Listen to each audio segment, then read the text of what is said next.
내년 경기 전망이 밝지 않습니다.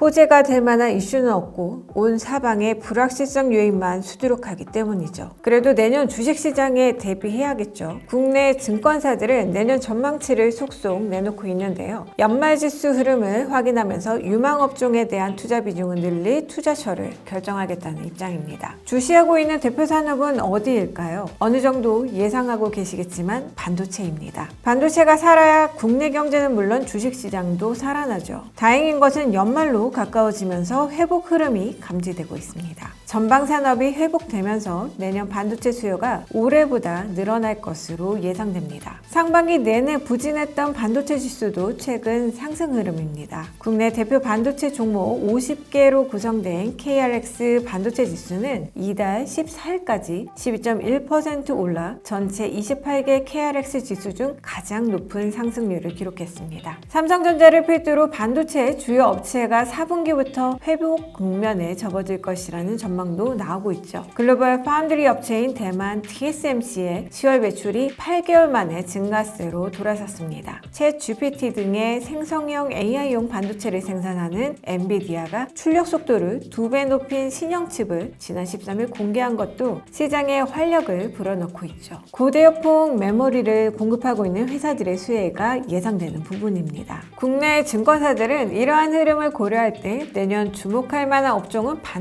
반도체주 중에서도 HBM 대표주인 한미반도체를 추천했습니다. 먼저 반도체 업황부터 살펴보죠. KB증권은 업황 회복의 시그널을 보인다고 분석했습니다. 역사적으로 반도체 시장은 경기 반등 국면마다 상승 사이클에 진입했습니다. 2019년 9월 금리 인하가 시작되기 7개월 전부터 반도체 주가가 상승하기 시작했고 반도체 시장 규모는 2020년에 반등에 성공했죠. 이러한 반도체 시장 규모 반등이 2024년에 기대됩니다. KB증권은 24년 3분기 연준의 금리 인하가 예상이 되고요. 과거 20년 사이클을 비추어 봤을 때 지난 10월의 D램, 낸드 고정 가격이 동시 반등하는 추세적 상승일 가능성이 높으며 24년 스마트폰, PC 출하량이 3년 만에 반등할 것으로 전망된다고 분석했습니다. 특히 24년은 D램을 중심으로 반도체 업황 회복이 예상된다고 분석했는데요. SK 하이닉스의 10조 원 투자 발표를 시작으로 삼성전자, 마이크론도 HBM 생산 규모 증설의 속도를 내고 있기 때문입니다. KB증권은 단기적으로는 HBM 장비를 납품하는 업체에 주목해야 하며 중장기적으로는 D램, 미세화의 한계를 극복하는 기술을 가진 업체에게 투자 기회가 있을 것이라고 전망했습니다. 더불어 반도체 장비 업종 최선호 종목으로 유진테크와 두성 엔지니어링을 추천했는데요. 이와 함께 HBM 대장주로 한미반도체를 꼽았습니다. 2016년 한미반도체는 SK 하이닉스와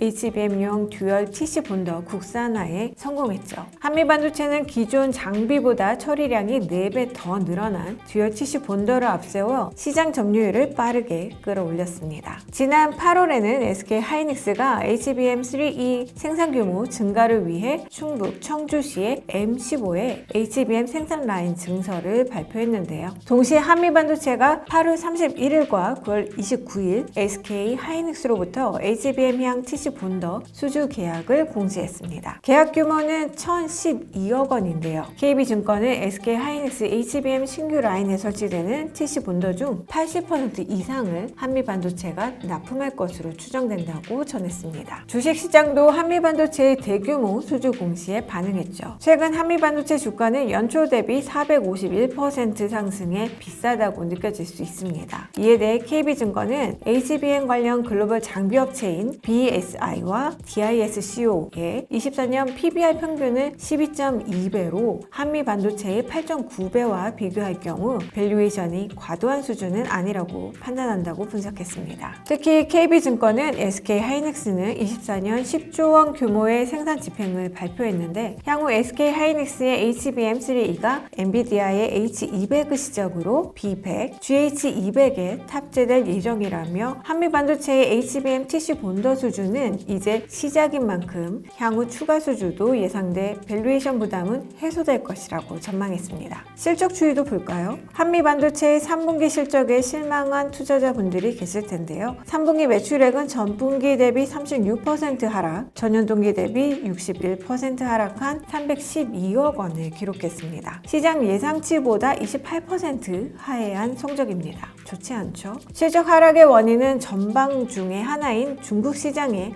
락다운에 따른 업황 위축 때문입니다. 그렇다면 중국 시장도 점검해 봐야 할 필요가 있죠. NH투자증권은 4분기부터 중국 외주업체들의 오더가 회복되고 있어 전분기 대비 개선된 실적을 보일 것이라고 전망했습니다. 이를 고려해 4분기 매출액은 전분기 대비 14% 늘어난 357억 원, 영업이익은 전분기 대비 329% 늘어난 123억 원을 추정했습니다. 분기 대비 실적은 큰 폭으로 상향되긴 했는데 문제는 전년 대비 성장은 여전히 역성장입니다. 바로 이 점에서 증권가들은 내년을 바라보고 있습니다. NH투자증권은 내년은 좋아 보인다며 현재 가장 시장의 화두가 되는 HBM의 경우 HBM3를 적용하는 B100이 H100 대비 수요가 30% 이상 늘어날 것으로 전망되며 패키지 사이즈는 H100 대비 50% 커지나 가격은 20에서 30% 줄어들면서 수요를 견인할 요인이 충분히 될 것이라고 판단했습니다. BNK투자증권도 같은 의견입니다. BNK투자증권은 하반기 수주 공시의 리드타임을 고려할 때 내년 1분기부터 일부 매출이 반영될 것이라며 고가 장비임을 고려할 때 이익 기여가 클 것이라고 전망했습니다. 또한 내년부터 CSP 업체들이 자체 개발한 ASIC 칩으로 AI 시장에 본격 진입하고 엔비디아 신제품이 요구하는 메모리 탑재량이 2배 증가하기 때문에 현재 증설 규모로는 여전히 HBM은 공급 부족이 예상된다고 분석했습니다. 추가 수주도 가능할 것이라고 보았네요. 참고로 BNK투자증권은 TC본더의 매출 전망치를 상향 조정하고 24년 영업이익도 16% 상향하면서 목표 주가를 7만 원으로 상향 조정했습니다. 상상인 투자증권 역시 24년 TC본더 매출 확대와 레이저 본딩 장비 신규 출시로 빠른 실적 개선의 방향성이 유지되고 있다고 분석했습니다.